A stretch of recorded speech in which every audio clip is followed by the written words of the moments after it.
The internet's most mysterious websites. Ooh. Yo, I just realized it's low-key a jump scare for y'all that are watching on the second channel that don't follow my IG and are in the Twitch. So make sure to follow my IG, but yeah.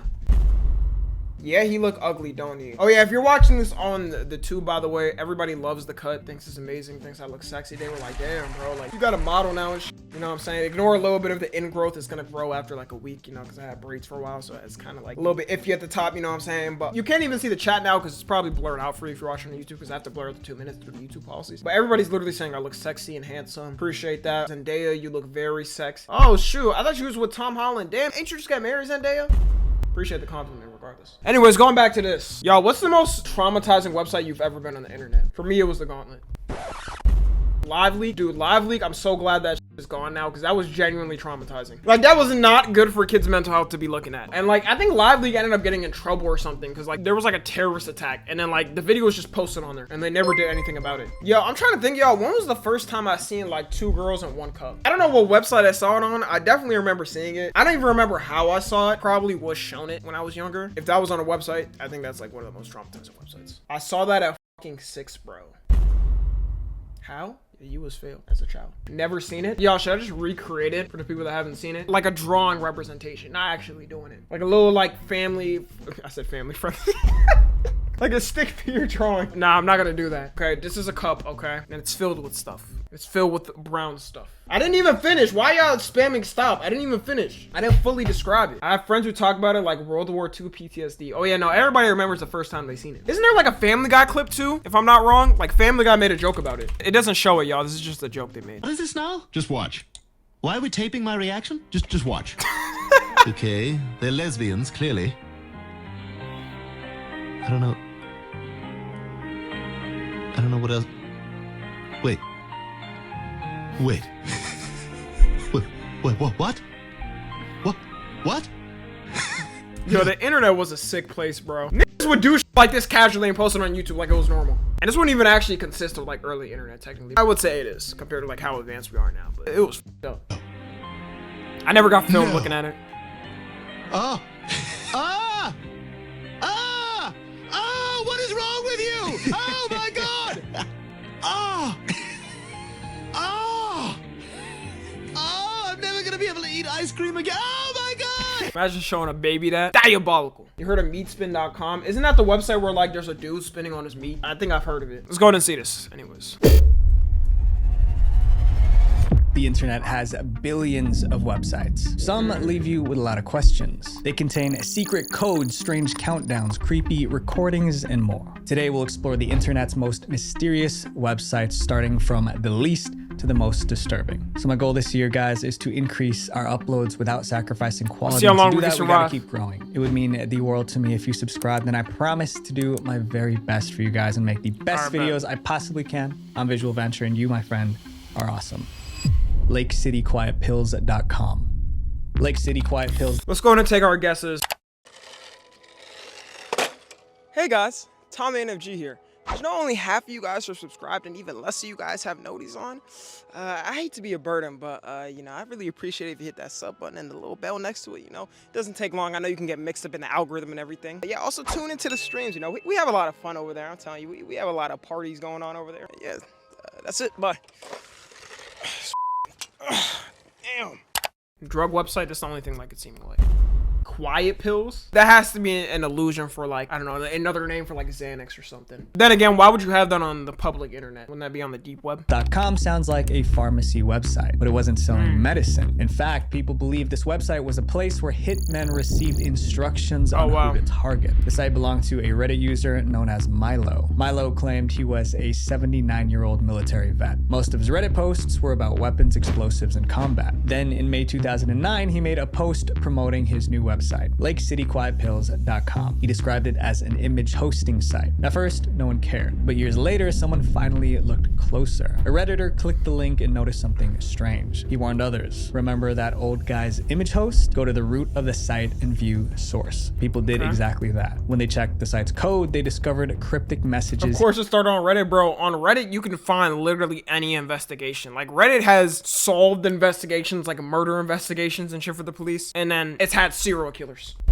and drug dealers and stuff like that. It's had everything. Hidden between the lines of code. They looked like job postings. One read, immediate need, 8 to 10 Chinese or Korean, fluent Korean dialect or accent, details after contract. Another said 4 Italian or Spanish speakers. No Euro W/W, must be bondable. Reddit loves a mystery. Bondable? I think it's some freak shit going on. So users started analyzing every line, trying to figure out what it meant. And the more they read, the darker it seemed. These didn't look like normal jobs. They looked like requests for assassins. It was a wild theory, but here's why people believed it. The site was called Lake City Quiet Pills. There's a real factory. Yo, let me ask y'all a question though. Okay, hypothetical, completely hypothetical, by the way. Police is a whole fake scenario, FBI. Let's say you got a job from a hitman, right? To take somebody out, 10 mil. There's a 10% chance you may be caught. Are y'all doing it? 10%, it's a pretty low chance. And if you complete it, nobody's ever gonna find out, then you get your 10 mil. Yeah, yes, yo. Some of y'all is dark, bro. Like, damn. I'm not doing that. I can't say for legal reasons. That's why I said it's hypothetical. But think of it, 10 mil, dude, you good for life. Like, even if you're just in high school right now and some shit, like, dude, you can get that, bro. You good. You never have to work a day.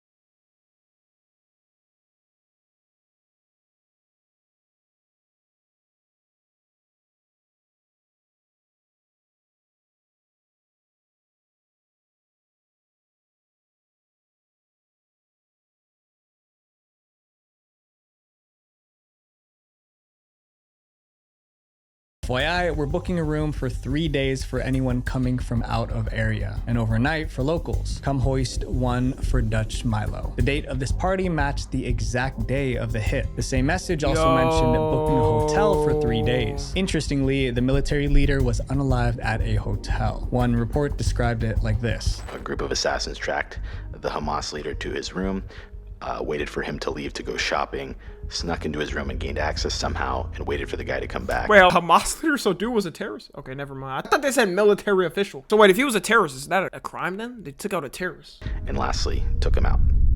For Reddit's detectives, this was no coincidence. Weeks later, another message appeared on the site. It showed the final costs for the party that took place on January 19th. Okay. Hotel room. Does that say XP? Yo, there's no way they treating this shit like Minecraft. Niggas got XP. They took out the army dude. Limo, bus, food, med supplies. They spent. Why does it say fat Tom? Okay, which one of y'all made this joke? Who thought it was funny? Now you're tying me into a criminal investigation for a joke. Y'all just got no chill. I could be arrested for this. Party that took place on January 19th. Hotel rooms, limo, bus, food, med supplies. They spent nearly $50,000 on hotel rooms for a birthday. For Reddit users, the number looked like a payment for something much darker. As more people investigated, the site began to change. The once readable messages on the site were scrambled into random numbers and letters. And by 2014, LakeCityQuietPills.com went offline completely. Was it really a hitman job board? Or was it just a prank? To this day, no one knows for sure. This next website tried to change how we understand the world. Timecube.com. Timecube.com was created to reveal a big secret to the world. The website belonged to a retired jump scare electrician named Gene Ray, and Ray believed he uncovered a cosmic secret. According to him, a single day wasn't really 24 hours. Each day was actually 4 separate days happening at once. It's confusing. Yo, whenever niggas say some shit like this, I'm just like, what are we talking about? Like, why? I just want to be different, straight up. It's the same thing with anybody that thinks flat earthers, people that think 1 + 1 is 3. There's like a breakdown where people like genuinely think that. There's a movement. I have no clue why. It's strange. I know. Ray stated his theory boldly on the site. He called it nature's harmonic simultaneous 4-day time cube. Ray even called himself the wisest man on earth. He was so confident that he offered $1,000 to anyone who can disprove 4 days in each Earth rotation. Later, he raised the price to $10,000. His website was packed with strange diagrams about four-corner races and something he called cubic thinking. It looked like the ramblings of a delusional old man, but not everyone ignored him. In fact, students at MIT you imagine like 1,000 years in the future, it turns out he's right. Invited him to speak. In 2002, Ray showed up at MIT to present his theory of time. Hundreds showed up, but they weren't there to learn. They treated the lecture like a comedy show. Throughout the event, the crowd of college... Nah, they really had this back then, bro. Back in 2002. I feel like this is some shit like Gen Z would do, where like there was just some person that just thought they were smart or something like that, and then we just go out and like rage bait them and troll and stuff like that. I guess between generations, we are no different. Students was this is basically every Tommy stream. No, because y'all take what I say seriously, right? rowdy and loud, cheering often in mock support of Ray. However, Ray didn't realize they were mocking him. When asked about the experience later, he bragged. About 500 students from MIT, Harvard, and many other universities around there. And they treat me like Einstein now. Afterward, he even... Nah, that's crazy. What if he was like a mentally ill man and they just needed to be in like a mental institute and they were trolling? I feel kind of bad then, but I don't know. Been awarded himself a doctorate of cubism and started calling himself Dr. Gene Ray. Most people treated Ray as a joke, but to one man, Gene Ray was a genius. Around 2005, an 18-year-old student named Richard discovered Timecube.com. He quickly became Gene Ray's most devoted supporter. Hi, I'm Richard Yanchi, second wisest human. Now I'm telling you, bro, back then, y'all, it was very hard for like this to be typically happening, you know, like people to fall into like cults like this and just like dumb shit. Nowadays with the internet, bro, there's so many of this. Where like there's some dumb leader or something like that. There's so many people in the world that genuinely just NPCs and they just end up falling for it and believing in it. Social media is inflamed by like 10 times more. It is Dr. Gene Ray, cubic, who is the wisest human on earth. For 2 years, Richard defended Ray's theory of time. In fact, he idolized Ray. Then in 2007, Richard bought a plane ticket to Florida to meet his hero. He planned to film a documentary about Ray and his ideas. At first, everything went well. The 2 days they spent together, they talked about Timecube.com. Then they had a misunderstanding. Ray got really mad at Richard. So mad that he publicly denounced him on Ray's website. For Richard, the rejection was devastating. After years of loyalty, his idol turned against him. Richard never really got over it. Watching their story, you realize how much time Richard and Ray spent on theories that made no sense. Richard could have spent those same hours learning about actual history instead of imaginary time Never beat your idol. This next website was so mysterious that hackers tried to break into it. Mortis.com. Most websites want visitors. Mortis.com was the opposite. It wanted to keep people out. The homepage was plain, just a black screen with one word in white text, Mortis. Mortis means death in Latin. Why would anyone name their website Death? There was also a login box asking for a username and password, but how could anyone sign in if... I feel like it wouldn't be that hard to brute force. Well, I mean, what hacks nowadays, I'm gonna assume this is old. Like nowadays, you're probably hacking in like 10 seconds. They didn't have an account, and there was no sign up button, no create account link, no way in at all. It was like a locked door with no keyhole. For years, the website just sat there. No updates, no changes, no sign of activity. Then in 2011, someone finally mentioned it on 4chan. Did anyone ever get into Mortis.com? That one question made the Wait, what if I go on it now? I'm gonna wait until this video, and then I'll go on it. I'm gonna wait until the section ends, because I don't want to get hacked. Site go viral. 4chaners loved puzzles, and this one quickly became an obsession. First, hackers tried breaking into Mortis.com. They couldn't. Then they examined the website's source code. What they found was shocking. Some of the individual files were as large as 39 gigabytes, and the total amount of data being hosted on the website was in the range of terabytes. No one could figure out why a website with no public features was storing that much data. What was Mortis.com hiding? Yo, what if it was just like some random dude out there? He was trying to like hide his like piracy collection, and then they found it out and he was probably like, fuck! God damn it, why did y'all even try? And then they just completely ruined it. They're stealing crypto. I don't even know what this could be though. That actually would be more of a struggle to have your shit stored on a website publicly for some reason than just like keeping it in private. People tried everything to break in, even brute force applications. But the site was extremely hard to hack into. So they turned to domain records, searching for whoever registered the site. That's when they discovered a name. A string of clues led some users to assume that the domain was registered under the name Thomas Ling on the 14th of November November 1997. They began digging into Thomas Ling, hoping to find new ways to unlock the website. But no matter where they looked, the trail went nowhere. More leads on the Thomas Ling name would lead to empty warehouses in remote regions across the globe. The mystery seemed unsolvable. Then suddenly Thomas Ling himself showed up, and he was mad. Thomas found one of the chat rooms talking about Mortis.com, and he told everyone to leave him and his site alone. He allegedly demanded that the users stop trying to hack his website, and when pushed for an explanation on Mortis.com, claimed that the website was only used to host his wedding photos online. Okay, but terabytes of wedding photos? Also, why is there a login? Why not just keep it in cloud storage and like private? Well, I mean, if this is old, maybe it was kind of harder to do back then. Nah, just keep them in a flash drive or some shit. Like, bro, my dad got like a ton of flash drives from the pictures he's got of me and my brother as like kids and stuff. Why is it on a website? That's just like an extra step. Probably his Google collection. Yeah, I feel like it was that. There is no reason to have a website. No one believed he was the real Thomas Ling. To prove he was really the man behind the site, Thomas briefly changed the homepage of Mortis.com. Then, just as quickly, he switched it back. That confirmed he was the owner, but it did nothing to explain the massive files or the mystery behind the site. Then, in January 2025, someone figured it out. A Reddit post titled "The Mystery of the Website Mortis.com is Solved" revealed what was really behind the login screen. Mortis.com was a private server for storing pirated movies and large files. Yo, so I was right. W intuition for me.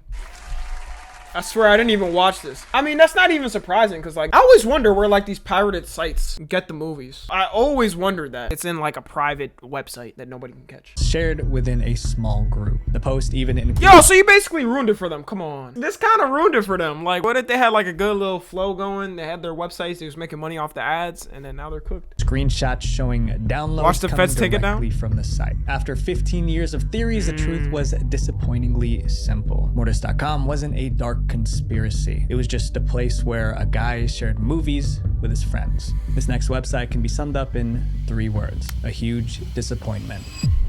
Zombo.com. Zombo.com's webpage was strange. It had Nowadays, we a have 1, 2, 3 green background movies. with spinning circles. But the weirdest part was the audio that played in the background. You can do anything at Zombo.com. Anything at Oh, all. hell no, hell no. The only limit is yourself. It sounded inspiring, like something incredible was about to happen. Fuck Thing no. ever did. The voice just— Inspiring? That shit sounds scary. If I heard somebody trying to be inspiring with that voice, I say you're the most uninspiring person and fire them. repeated the same lines over and over. There were no links, no games, nothing to download. People thought the site was broken. One visitor said they waited for 5 minutes for something to happen, but the site never changed. Then someone noticed a newsletter sign-up link at the bottom of the page. Finally, something to interact with, but they were about to be disappointed. Clicking the link led to a new page with a single line of text. Sorry, this is not working right now. Thanks for your patience. Users realized the site wasn't broken. It was built this way on purpose. So the question became, who created Zombo.com and why? In 2009, people online started digging into the site's history. The first clue came from the site's records. When looking at the Whois record for Zombo.com, we can see someone by the name of Joshua Levine as the domain register. Now they had a name. Nah, legal name is diabolical. Yo, why they exposing these websites though? Like, what if these dudes, they just like trying to be private and shit? And they have like their websites online and they just like, they're cool. And then all of a sudden, like, you got Redditors like, it's time to figure out the investigation on this website. Man, I'd be mad as hell. Joshua Levine. The record even listed an address, but when people looked it up, it led to an empty bench in a little piece of grass in the middle of some tiny little town. The phone number listed under the address was no better. Every call ended with the line disconnected. The only meaningful clue came from an email Joshua Levine sent in 2001. In it, he explained that a friend of his used the word zombo to refer to a male zombie, so he used it as the name of the site. But that's still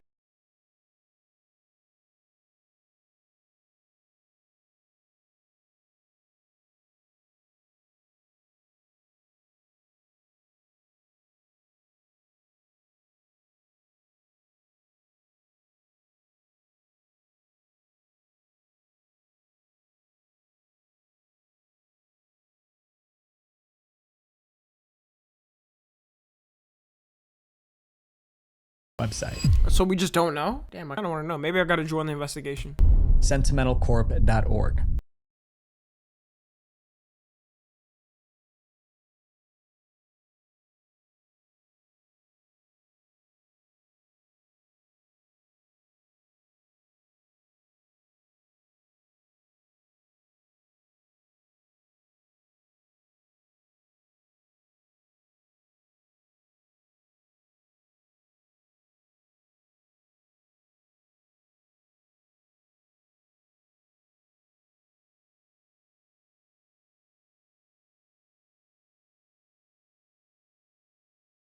Yeah, that just sounds fucking insane and scary.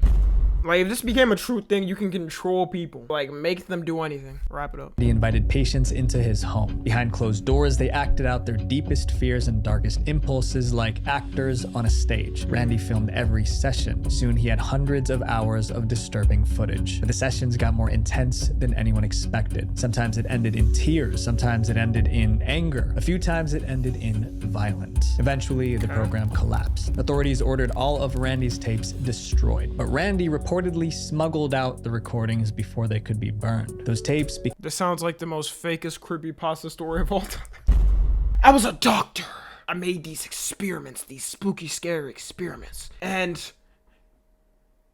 I got fired and I took the tapes, but I can't post the tapes online because they're private. I'll get in trouble. Man, this fake ass shit, bro. I'd be like, shut the fuck up, nigga. If this shit can't control me, if I listen to this for 5 seconds, it can't control me. I guarantee this didn't control anybody because this would be the most viral website of all time if it did. A doctor in Canada, nonetheless. Yeah, like facts. Like, come on, it's also a doctor in Canada. That's less qualified. I'm joking. Maybe. I don't know. Are doctors less qualified in Canada? Became the foundation of sentimentalcorp.org. By July 2012, Randy launched his website and began uploading footage from the psychodrama sessions. He added a chilling disclaimer. By playing this psychological audio cassette, you'll be exposed to mind control technology that may cause permanent destruction of cognitive personality. But instead of scaring people off, the warning only drew in more. There were videos with hypnotic sounds and flashing imagery. Visitors described the content as haunting and addictive. Some said they felt dizzy after watching. Even Randy himself admitted that you would have to be a sort of a magician to navigate the site. Over time, thousands of people stumbled across Sentimental Corp. Online forums filled with theories about the tapes, their purpose, and Randy's claims of mind control. The site still exists today, but many of the psychodrama clips have vanished. No one knows whether Randy removed them himself or something else happened. I'm gonna look at it. This next website was one Sentimental Corp. I just hope there isn't TOS, right? Oh my god, is this it? No. Let me click on one thing. I'm gonna deadass describe to y'all what I'm seeing right now. Okay, it's not a joke. And I'm not looking at this website. I clicked on one of the images. There's a picture of Mark Zuckerberg with his tongue sticking out. And instead of it being his tongue, it's a penis. I swear I didn't even make that up. I promise you. I promise you that is the first image I see. I'm just gonna move on. Like, I don't care. Big countdown. October 28th, 2011.com. October 28th, 2011.com first appeared in July 2011. The homepage had a heading that read, "Deja vu in your dreams." Beneath it was an illustration of a cat. But what really grabbed people's attention was a giant countdown timer. It was set to end on October 28th, 2011. No one knew what would happen when the timer hit 0 in October 2011, but they were determined to figure it out. The theories started pouring in, especially on Reddit. Hear me out. That was the day the goat was born. The Rizzler. That's really what it was. Nah, I'm just playing. The Rizzler was born in like 2016. That's still insane to me. Missed out on peak.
May 28th, 2011 finally came and the countdown hit 0.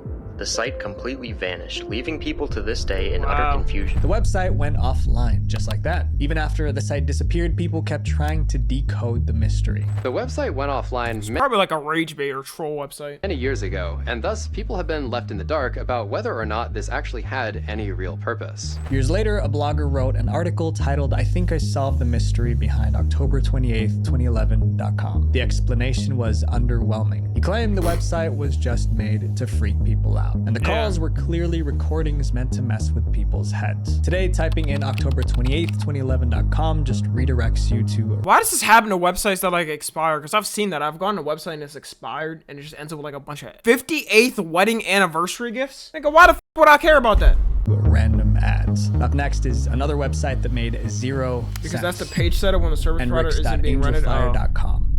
Enricks.angelfire.com described a disease called Enricks. It said Enricks is a disease that can be devastating to an individual and their family members. The site also mentioned another term, Gomex. Gomex is a medical term that's often used by patients suffering from Enricks. But when people Googled these diseases, nothing came up. Enricks and Gomex don't seem to exist. I tried Google searching for these diseases, and I can't find anything about them. This meant someone another built an entire website. medical website about illnesses that didn't exist. But the fake diseases weren't the strangest part. The real mystery was the woman's picture. On the homepage was a photo of a smiling woman dressed like a doctor. Clicking on her face did something strange. If you click on the picture of the woman, then the face will become slightly distorted.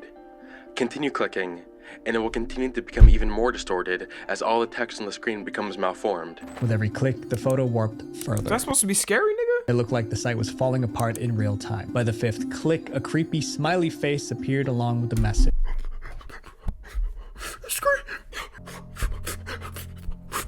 Creepy small face. Man, get this lame ass shit out of here, nigga. Ain't nobody scared of this bullshit, bro. The fuck? Man, Slender Man back in 2011 was scarier than this shit. Who cares? Like, they could have had a jump scare or something.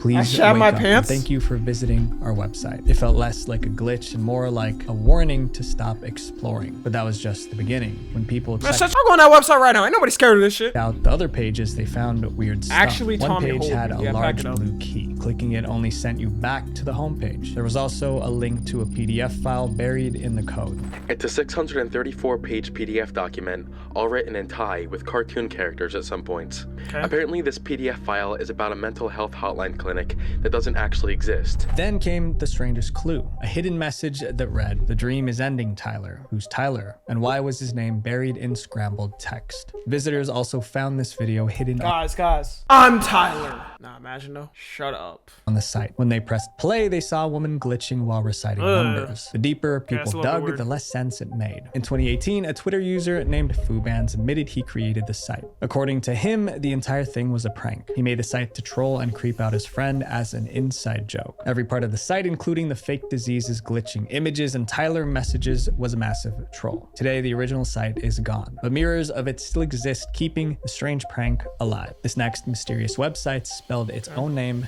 backward. 973 at namu973.com.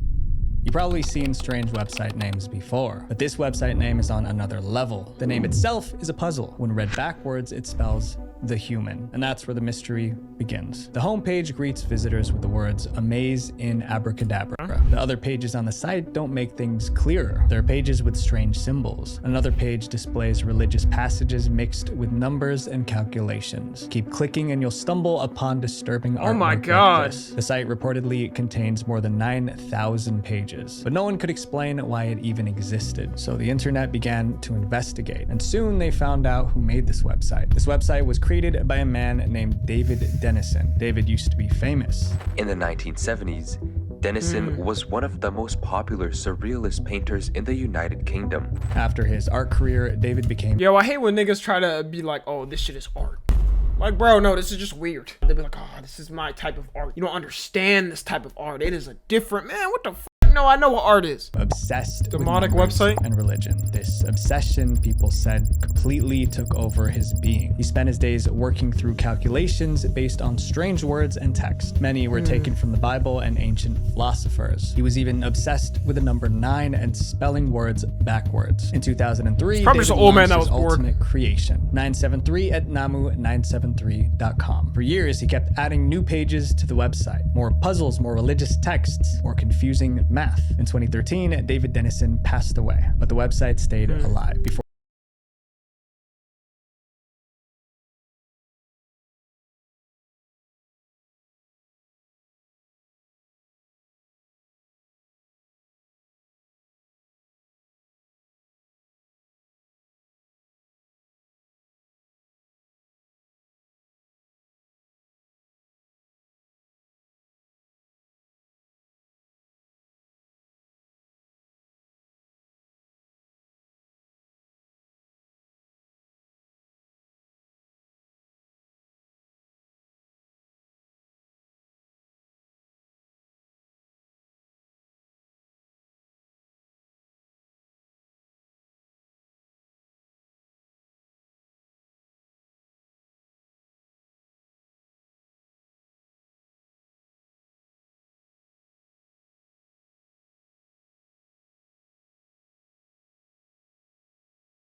Why are they acting like this is some motherfucking super government conspiracy, like some Epstein shit?